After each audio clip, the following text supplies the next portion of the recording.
Bom, e hoje então é um estudo, então você tem que ter a Bíblia aí aberta, né? A Bíblia à mão, para a gente fazer a leitura, para a gente começar a ler, estudar. Então, Efésios, capítulo 1, a partir do verso 16, tá bom? A partir do verso 15, na verdade. A partir do verso 15, tá bom?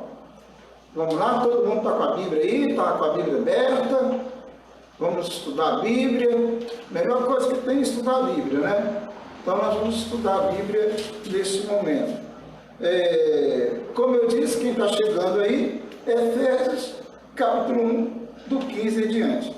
Bom, nós vamos ler os 2 primeiros versículos. O pessoal está chegando, Deus abençoe, Deus abençoe.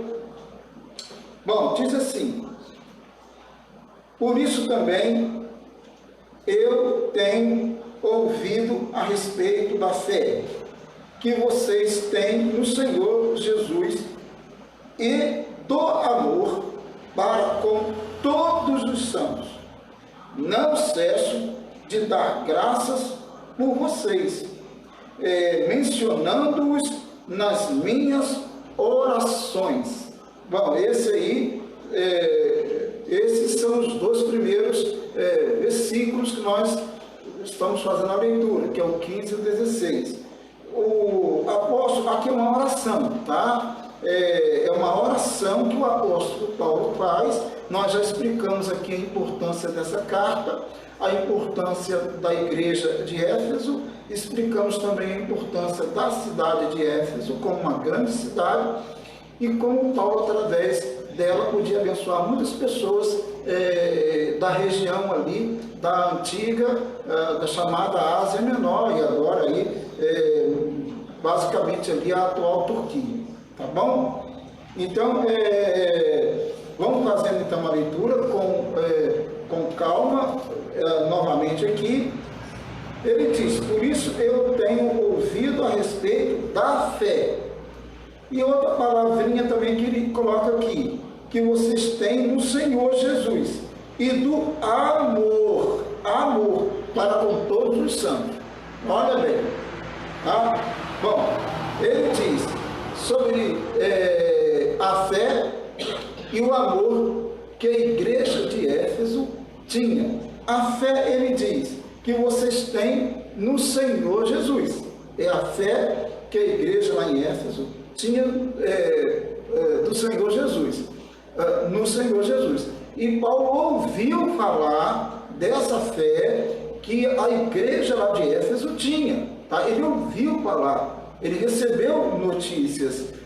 A mesma coisa acontece no nosso contexto, né? Quando alguém ou uma igreja ela se porta de forma que é notável nela a fé dela, alguém pode fazer comentários, né? E assim também como podemos ouvir notícias de irmãos e irmãs que estão firmes na fé, que estão ali, firmes na fé. Paulo ouviu notícias, ficou sabendo que essa igreja, ela andava firme na fé em Jesus Cristo, tá? E outra coisa também que Paulo ouviu falar era do amor. O amor que a igreja de Éfeso tinha para com todos os santos. No caso, todos os santos, todos os irmãos em Cristo, né? Todos aqueles que foram separados, como estudamos semana passada aqui, que foram separados, que eram os diferentes, né, da cidade lá de Éfeso, que eles se destacavam na cidade. Paulo, então, ouviu falar, então, da fé e do amor da igreja de Éfeso. No verso 16, ele diz: não cesso de dar graças por vocês. Ou seja, essa aqui é como nós falamos, né? É uma oração, e ele está dizendo: eu não cesso, eu não paro, é contínua a minha oração por vocês, tá? Todo dia, diariamente. Ele não cessava de orar pela igreja, pelos santos, os irmãos lá da igreja de Éfeso. Interessante que nós, às vezes, oramos muito para as pessoas se converterem a Cristo. Nós oramos muito, né? Oramos tal, e falamos, mas infelizmente, muitas vezes, quando as pessoas se convertem, elas vêm para Cristo, a gente parece que esquece, acha que não é importante mais orar pela pessoa, né? Pelos irmãos que se converteram. Pelo contrário, né? Há uma necessidade muito grande de nós orarmos uns pelos outros e mantermos a nossa oração. Então, por exemplo, eu não posso deixar de cessar de orar pela primeira igreja lá em São João do Paraíso, não tem como. Eu acho que os irmãos também, não tem como os irmãos deixarem de orarem uns pelos outros, porque esse é um conselho bíblico, né? Orar uns pelos outros. Então, Paulo aqui, então, ele está dizendo que ele não cessava de orar pelos irmãos lá. Ó, é por isso que ele diz, não cesso de dar graças, quer dizer, de agradecer, no caso, claro, a Deus pela vida dos irmãos, né? De dar graças por vocês, mencionando-os, ó, tá vendo? Mencionando-os nas minhas orações. Quer dizer, sempre aqueles irmãos lá da igreja em Éfeso estavam nas orações do apóstolo. Apóstolo sempre orando, sempre pedindo pelos irmãos, para fortalecer os irmãos, para abençoar os irmãos, livrar os irmãos, entendeu? Essa coisa toda, né? Então, isso aqui é interessante no sentido de que muitas vezes nós esquecemos de orar pelos irmãos que estão. Nós oramos por aqueles que nós queremos que venham para a igreja, mas deixamos, às vezes, de orar por aqueles que estão na igreja, né? Ou que chegaram. A gente, às vezes, esquece um pouco e a gente deve lembrar dessas pessoas, tá? Bom, continuando aqui, o verso 17, quem está chegando aí Efésios, né? Carta aos Efésios, agora o verso, capítulo 1, agora o verso 17. Diz assim o texto: peço ao Deus de nosso Senhor Jesus Cristo, o Pai da glória, que conceda a vocês espírito de sabedoria e de revelação no pleno conhecimento dele. Olha bem, ele continua a oração, ele está orando, né? Ele continua orando, e ele diz, né? Peço ao Deus de nosso Senhor Jesus Cristo, o Pai da glória, quer dizer, Deus, o Pai Supremo, o Pai da glória, tá? Que conceda a vocês espírito de sabedoria e de revelação no pleno conhecimento dele, ou seja, no pleno conhecimento de Deus. Então, Paulo está aqui rogando que Deus dê aos Efésios espírito de sabedoria, tá? Sabedoria, entendimento das coisas, né? E de revelação, revelando aquilo que normalmente as pessoas comuns não podem ver, as pessoas que não são cristãs não podem ver, revelando os mistérios de Deus, no pleno conhecimento dele, no pleno conhecimento de Deus. Esse conhecimento aqui é uma sabedoria, é uma revelação, claro, e no pleno conhecimento de Deus, eles deveriam aprofundar o conhecimento de Deus.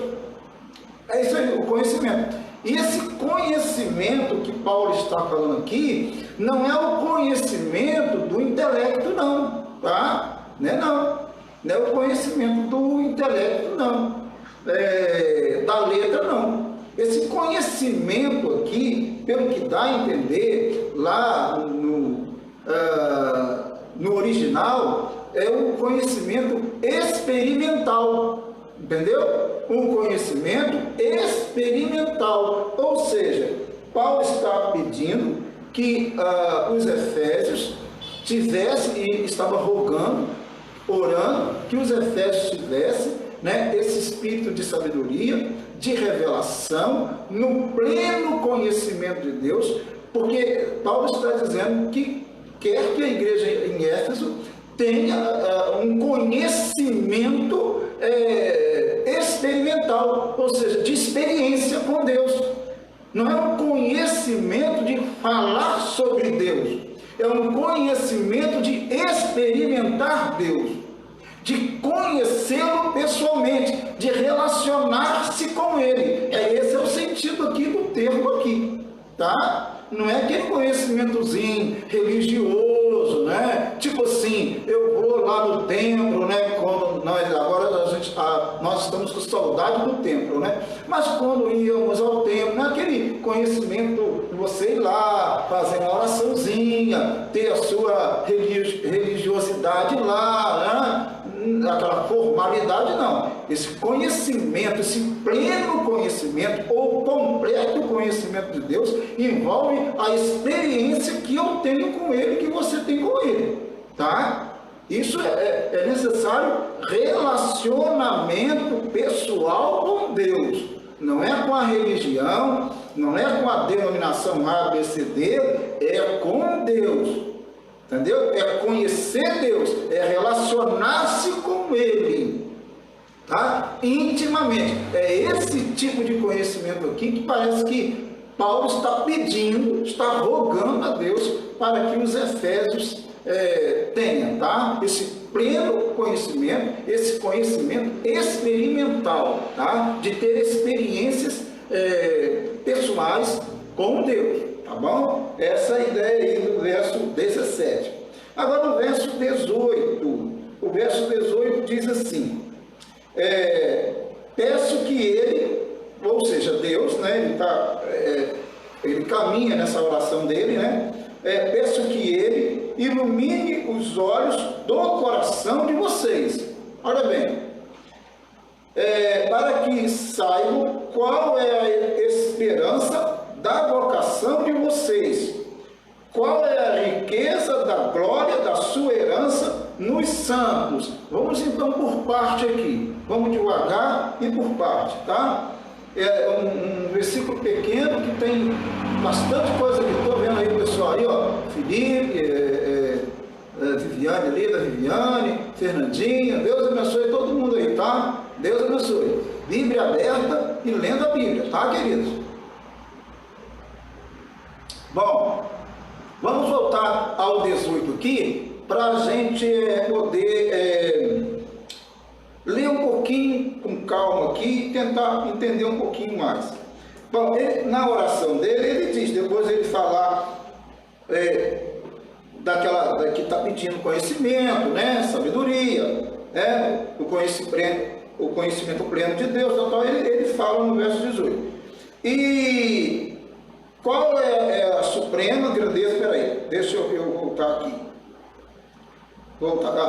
Peço a ele, que ele ilumine os olhos do coração de vocês. Os olhos do coração aqui, alguns traduzem como os olhos do entendimento. Alguns, em vez de colocar coração, mas parece que no original está coração mesmo, mas alguns colocam entendimento, tá? De qualquer maneira, a ideia aqui, o coração pode-se dizer que o coração é o centro da vida, né? Das emoções, essas coisas assim. Então, talvez esse órgão do corpo humano seja usado para poder dar essa ideia, né? Do lugar que centraliza-se as emoções, sentimentos, essas coisas assim que as pessoas falam e são termos usados. Então ele usa o termo aqui coração, tá? Então peço que ele ilumine os olhos do coração de vocês, ou seja, que ele dê iluminação. Ou seja, a igreja de Éfeso precisava de iluminação. tá? Os cristãos precisavam serem iluminados. Mas para que eles deveriam ser iluminados? Para quê? Qual o objetivo? Ele vai na oração dele, ele vai colocando, né? De vocês, para que saibam, para quê? Para que saibam, tá? Qual é a esperança da vocação de vocês? Primeira coisa que ele coloca aqui, vocês devem ter um coração iluminado. Mas para quê? Para que vocês saibam, e aí ele diz aqui, saibam qual é a esperança da vocação de vocês, ou do chamado de vocês, ou do chamamento de vocês, tá? Muitas pessoas, eles não continuam na igreja, muitas vezes, porque ele não tem ideia, ele não consegue ver o que Deus tem para eles. Eles não são iluminados, então eles não conseguem saber o que Deus realmente destinou para eles. Então, eles começam, e aí vem algumas lutas, alguns problemas, e às vezes essas pessoas, né, infelizmente, elas saem da igreja, abandonam a igreja, porque elas não estão vendo, elas não conseguem ver. Só que a ideia do texto aqui é que eu posso ver, desde que eu seja iluminado, eu consigo ver ver o meu futuro em Deus. Eu consigo ver o que Deus tem preparado, tá? No sentido, obviamente, claramente, né? Espiritual, no sentido de que Ele tem o melhor para mim, Ele quer o melhor para mim, entendeu? Então, eu sei disso. E eu tenho que ter essa convicção que Ele tem e Ele quer o melhor. Então, quando Ele diz isso daí, peço que Ele ilumine os olhos do coração de vocês, para que saibam qual é a esperança da vocação de vocês. Ou seja, vocês foram chamados, vocês vieram para a luz, saíram das trevas, vieram para a luz. Vocês precisam ser iluminados para vocês saberem, né? Essa expressão que ele usa aqui, ó, a esperança da vocação de vocês. Ou seja, vocês foram chamados aonde vocês vão chegar, tá? O que eu tenho para vocês, o que Deus tem para vocês, tá? É coisa muito boa, é coisa maravilhosa o que Deus tem para vocês, tá? Mas isso é preciso que eu tenha essa esperança. O termo, na verdade, aqui de esperança é uma certeza absoluta. Então, o cristão que é chamado, tá? Chamado por Deus, né? Ele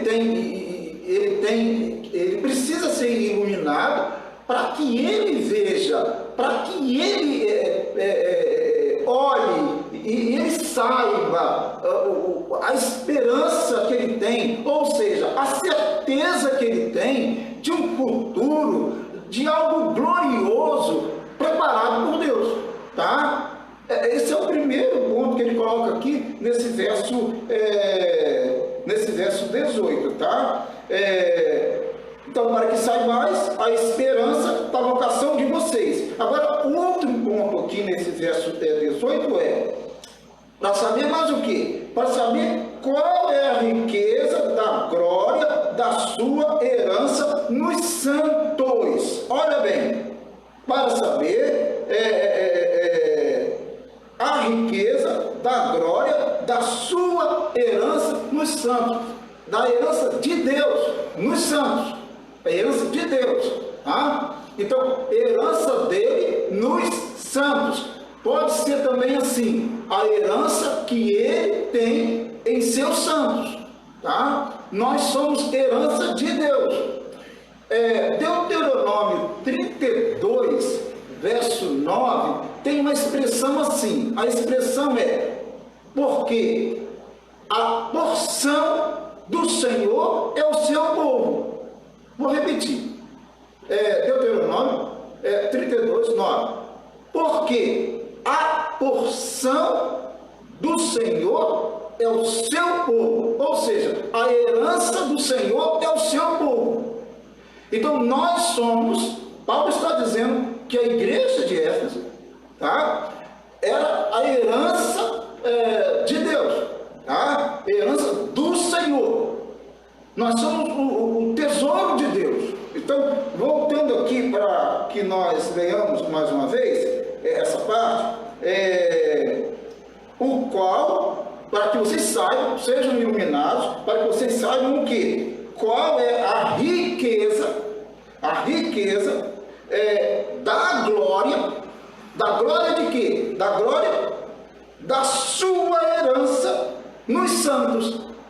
A glória da sua herança nos santos, a herança que Deus tem nos santos, tá? Iluminados por Deus, nós podemos saber o que Deus quer que saibamos. Então, se Ele ilumina a gente, nós vamos saber da esperança, que temos em Deus, do futuro, né? Nós vamos saber também da riqueza, da glória, da herança nos santos que Ele tem. Vamos saber que Ele tem, nós somos povo dele, um povo eleito, um povo chamado, escolhido, né? A herança dele, a porção dele, como ele diz em relação a Israel. Essa expressão que ele usa em Deuteronômio é em relação a Israel, que o Israel era a porção dele, né? A herança dele. É a mesma coisa a igreja. A igreja é o quê? É a herança de Deus. Então, os santos, né? Ali quando ele fala aqui, quando ele usa a expressão da sua herança nos santos, da herança dele nos santos, tá? Nos santos, porque nós somos realmente a herança de Deus. Até porque, amados, se nós olharmos um pouquinho mais o sentido da coisa, nós estamos ligados ao Filho dele. Porque lá na frente vai falar o quê? Que a igreja é o corpo de Cristo, ele é o cabeça. Então a igreja está em Cristo, ligada a Cristo, o Filho dele. Consequentemente, a igreja é uma extensão ou completa a Cristo, porque o cabeça não vive sem um corpo, e o cabeça é Cristo, e a igreja é o corpo atrelada, né, a Cristo, ligada a Cristo. Então, nesse sentido, nós somos, obviamente, claramente, a herança do Senhor, a porção do Senhor, tá? Bom, e diz aqui mais. E a outra parte que tem no mesmo verso 18 é a seguinte: e qual é a suprema grandeza? Olha bem, agora tudo isso dentro do agora eu estou no 19. Então, 19. E qual é a suprema grandeza do seu poder? Do poder de quem? Do poder de Deus sobre nós. Então, essa é outra coisa que Paulo está dizendo. Isso o quê? Para saber o quê? Com os corações iluminados, tá? Com os corações iluminados. Para saber o quê? Para saber, então, o quê? A suprema grandeza do seu poder, o poder de Deus sobre nós, os que cremos segundo a eficácia da força do seu poder. Olha bem, olha a expressão. E qual é a suprema grandeza do seu poder? Não tem como medir o poder de Deus. Não há como você precisar a dimensão do poder de Deus. Não tem como. Não há nenhuma possibilidade de alguém falar assim: o poder de Deus ele vai até certo ponto. Não existe essa possibilidade, tá? É incalculável o poder de Deus.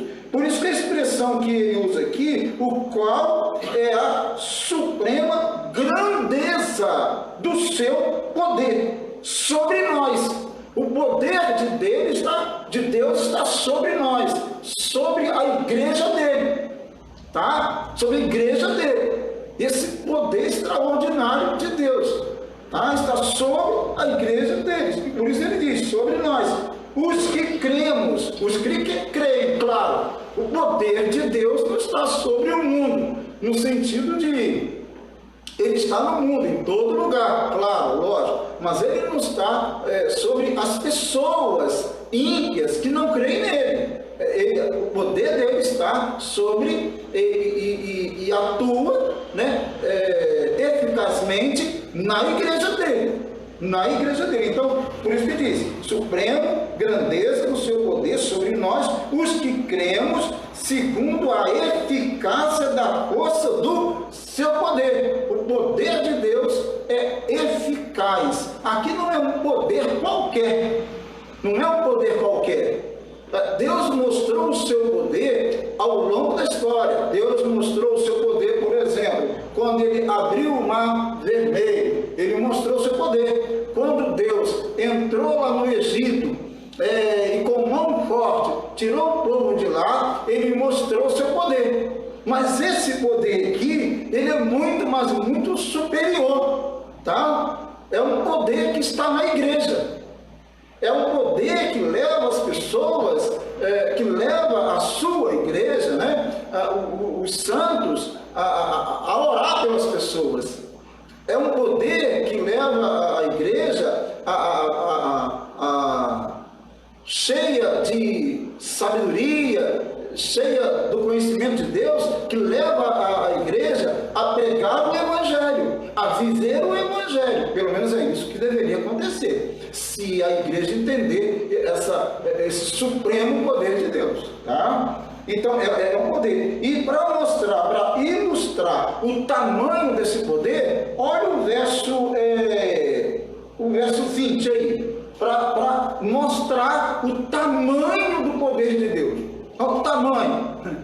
Só para dar uma ideia, né? O que Deus fez? Olha lá, verso 20. Diz assim: ele exerceu esse poder, esse grande poder, esse supremo poder, né? Ele exerceu esse poder em Cristo, ressuscitando-o dentre os mortos. Então, quem ressuscitou Cristo dentre os mortos foi Deus, o Pai, como a Bíblia assim o diz. Esse é o poder de Deus, né, que faz isso e que fez isso, que ressuscitou Jesus Cristo dentre os mortos. E aí ele diz, olha o tamanho, a dimensão desse poder. É incalculável, é imensurável, não dá para poder colocar limite nisso. É o poder de Deus, é o supremo poder de Deus, né? Ele exerceu esse poder em Cristo, ressuscitando-o dentre os mortos e fazendo-o sentar à direita nas regiões celestiais. Quer dizer, ele ressuscitou o Filho dele, fez o Filho dele sentar à direita dele na glória, tá? E ele diz aqui uma expressão, nas regiões celestiais, ou seja, no céu, digamos, no céu, na habitação de Deus, né? Então esse é o poder de Deus. Olha o poder de Deus, o poder de Deus na igreja, o poder de Deus na igreja, esse supremo poder de Deus. Tudo isso era preciso que os cristãos na cidade de Éfeso, os efésios, tivessem a iluminação de Deus, a iluminação do Espírito de Deus para compreender essas coisas, para compreender a vocação que eles tinham, a chamada que eles tiveram. Eles foram chamados para compreender o futuro brilhante, né, maravilhoso que Deus tinha para eles, para a igreja, claro, né, o futuro brilhante que Deus teria para eles, para compreender que eles eram a herança do Senhor, tá? E que, claro, Deus iria cuidar deles como tesouro, né? E que eles deveriam, como igreja, entendendo isso, iluminados, compreendendo isso, como igreja, a igreja deveria entender isso e produzir frutos, tá? Produzir frutos, trabalhar no reino. Tendo essa iluminação, a igreja entenderia que deveria o quê? Trabalhar, que deveria produzir no reino de Deus, que deveria, porque é a herança do Senhor. Ela é a herança do Senhor, né? Ela pertence ao Senhor. E também entender o que? O supremo, Paulo está dizendo, iluminados, também entender o supremo poder de Deus, né? Um poder extraordinário, a ponto de fazer algo que nunca aconteceu na face da terra, né? Claro que não. O Filho de Deus foi ressuscitado dentre os mortos, porque nós sabemos, né? Ele morreu, e a Bíblia diz que ele ressuscitou dentre os mortos. E quem faz isso com o poder dele? Deus, o Pai. Deus ressuscita o Filho, tá? E o coloca à direita dele. E diz a palavra de Deus que Jesus está à direita do Pai e intercede por nós, os pecadores. Ele faz a intercessão, né, como o sacerdote que é. Ele defende como advogado que os seus, os filhos de Deus, né? Isso daí. Jesus assumiu essa posição, porque o Pai o ressuscitou com grande poder, supremo poder, dentre os mortos. É isso aí. Bom, o verso agora, 21 agora. Estão acompanhando aí, queridos? Está acompanhando? Ler Bíblia é maravilhoso, né? Ler Bíblia é fora de série, é muito gostoso, né?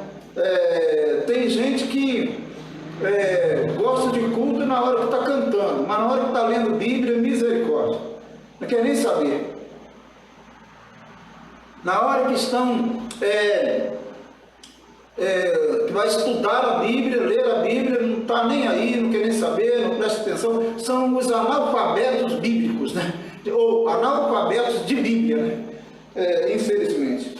Mas existem muito por aí. Mas aí eu tenho certeza que está todo mundo lendo a Bíblia aí, todo mundo acompanhando aqui. Já estamos terminando. Deixa eu ver a hora aqui. Aí, só vai dar uma olhadinha na hora aqui.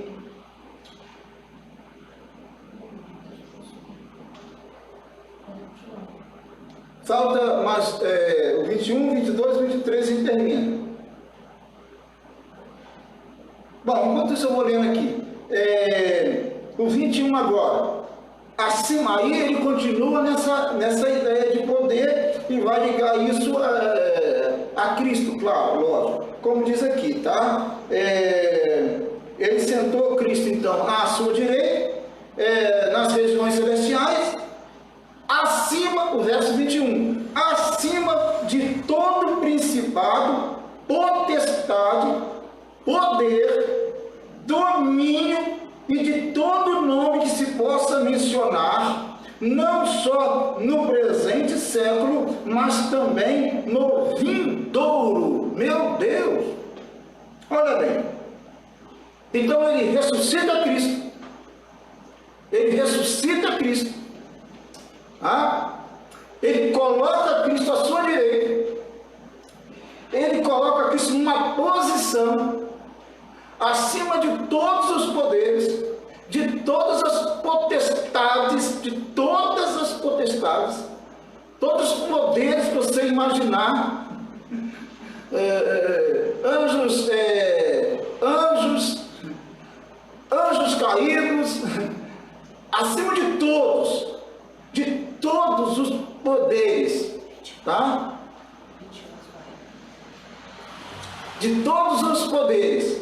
É isso daí, esse é o nosso Jesus Cristo. Então o Pai, Deus o Pai, ele ressuscita seu Filho, ele coloca seu Filho à sua direita, nas regiões celestiais, e ele coloca o seu Filho acima de todos os poderes, de todas as potestades. Tá? Não importa qual é essa potestade, né? quem tem esse ou aquele poder. Jesus Cristo, o Filho de Deus, ele está acima de todas as potestades, de todos os poderes, tá? Qualquer nome que se possa mencionar, ele está acima, tá? Esse é o nosso Jesus Cristo. Como diz aí o verso 21, acima de todo principado, tá? De toda potestade, poder, domínio e de todo nome que se possa mencionar. Não só no presente século, não só naquele contexto, naquela dispensação, mas num tempo vindouro, né? Numa dispensação futura, não importa, na dimensão celestial, na eternidade, não importa. Jesus Cristo, e o nome dele está acima de todo nome, e o poder dele acima de todo poder. Tá? Exatamente isso que Deus Pai fez com Jesus Cristo, e é isso que ele está dizendo aos Efésios. Mas os santos em Éfeso só iriam entender isso iluminados pelo Espírito Santo de Deus, tá? Iluminados por Deus, senão eles não compreenderiam. Só através da sabedoria, não é através do intelecto, não é através do conhecimento da letra, não. É através realmente da sabedoria de Deus, a sabedoria do alto, né? Iluminados pelo Espírito Santo, que eles poderiam entender essas coisas, compreender essas coisas. Tem muita gente que começa a seguir Jesus Cristo e ele para no meio do caminho porque ele não entende isso. Ele não sabe quem ele está servindo. E às vezes ele deixa de servir o Rei dos Reis e Senhor dos Senhores para servir Satanás, um perdedor, tá? Um derrotado. Porque uma coisa é certa, ele é derrotado. Não importa o que ele diga, ele é um derrotado. É um derrotado que quer acabar, que quer destruir, que quer, claro, né? Ele tem limitadamente, mas ele é uma criatura que tem o poder dele, tá? Mas infinitamente inferior ao de Jesus Cristo, o Filho de Deus. É isso. E tem muita gente que deixa de seguir a Jesus Cristo, que tem todo o poder nos céus e na terra, supremo poder, para servir ao inimigo, né, de nossas almas, lamentavelmente. 22 diz assim o 22. Estão lendo agora o 22. Diz assim: e sujeitou todas as coisas debaixo dos pés de Cristo. Quer dizer, Deus sujeitou todas as coisas debaixo do quê? Dos pés de Cristo. Está debaixo dos pés de Cristo. Todas as coisas. Tá? Todas. Tá? Diz aqui todas as coisas. Todas as coisas. E para ser o cabeça. Para ser o cabeça. Cabeça no sentido geral. De tudo e de todos. É o cabeça. Jesus é o cabeça. Não importa se os caras aí, os intelectuais, políticos, seja quem for, tá? Ou esses milionários, ricos, né, achando que são melhores ou que são... Não. Cabeça do mundo, cabeça do universo, né? É Jesus Cristo, o Filho de Deus. Ele foi colocado como cabeça. Rei dos reis, Senhor dos senhores, tá? É isso aí que Paulo está tentando dizer. Bom, e continuando para a gente terminar, diz assim: de Cristo e para ser o cabeça sobre todas as coisas. Deus fez isso com o Filho, claro, com Cristo. O deu à igreja. Agora olha bem, Deus então Pai deu o Filho, deu Cristo à igreja. Deu para entender? Como Salvador dela, como Senhor dela, e como cabeça dela. Como cabeça dela, tá? E a igreja, claro, aí diz aqui para completar, né? O deu à igreja, a a qual é o seu corpo. Viu? O Deus é a igreja, ele é o cabeça, e a igreja é o corpo dele. Então a igreja está unida a Cristo. Unida. Não é religião aqui não, amado. Não é religião não. Religião é outra coisa. É outro departamento religião. Aqui não é religião. Tá? Estou falando a igreja de Cristo, os santos, aqueles que verdadeiramente creram em Jesus Cristo, Filho de Deus, foram separados, né? Chamados, tá? Esses aí, a igreja dele, tá? Os que creem no Filho de Deus, essa igreja dele, não é religião A, B, C, D, denominação A, C, D, não, tá? Igreja dele, igreja de Cristo. E aí diz que ela está unida a Cristo, ele é o cabeça e ela é o corpo. Quer dizer, não tem como ficar separado. Pega, bom, não vou falar isso, mas se alguém pegar e tirar a cabeça dele e o corpo fica distante e a cabeça do lugar, não tem como, não há possibilidade, tá? Sem Cristo a igreja não existe. Não há possibilidade dela existir. E ela está unida a Ele.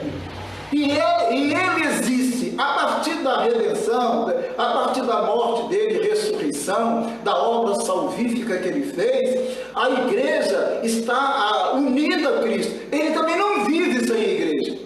É isso. Cristo não vive sem a igreja. Porque a igreja está unida a Ele.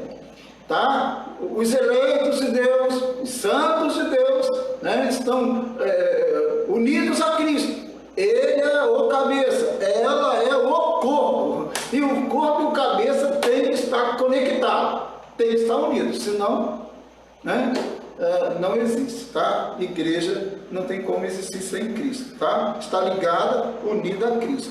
A qual, e ele também, ele por sua vez, nesse contexto, nesse pensamento bíblico aqui, ele também não vive sem a igreja, ele está unido à igreja eternamente, eternamente. Foi por isso que ele veio, foi por isso que ele morreu e ressuscitou dentre os mortos, por causa disso, tá? Então a igreja está unida a ele eternamente, tá? A igreja dele vai ficar com ele eternamente. E ele mesmo disse isso, tá? Ele mesmo disse isso. Bom, o qual é o seu corpo. Aí está dizendo, ó, o deu à igreja, o qual é o seu corpo, a plenitude daquele que a tudo enche em todas as coisas. A plenitude no sentido de ser completo, de encher, né? Tem uma frase há uma tradução da nova tradução da linguagem de hoje que diz assim: a igreja é o corpo de Cristo, baseado nesse versículo 23, de acordo com esse versículo 23. A igreja é o corpo de Cristo, ela completa Cristo, o qual completa todas as coisas, em todos os lugares. Vou repetir, tá? A igreja é o corpo de Cristo, ela completa Cristo, o qual completa todas as coisas em todos os lugares. Isso daí, tá? É a tradução da linguagem de hoje, né? Que tem essa expressão que explica e, de certa forma, interpreta esse verso 23. Eu vou ler só mais aqui eu peguei um pensamento de alguém disse isso aqui e eu vou ler para os irmãos. A igreja é, literalmente, a mão para realizar a obra de Cristo, os pés para realizar seus recados, a voz para pronunciar suas palavras, tá? Isso aqui é extraído. Vou repetir, a igreja é literalmente a mão para realizar a obra de Cristo, os pés para realizar seus recados, suas mensagens, né? A voz para pronunciar suas palavras. Esta Igreja de Cristo, uma definição que eu encontrei de alguém que disse isso da igreja. Achei muito legal, muito bacana.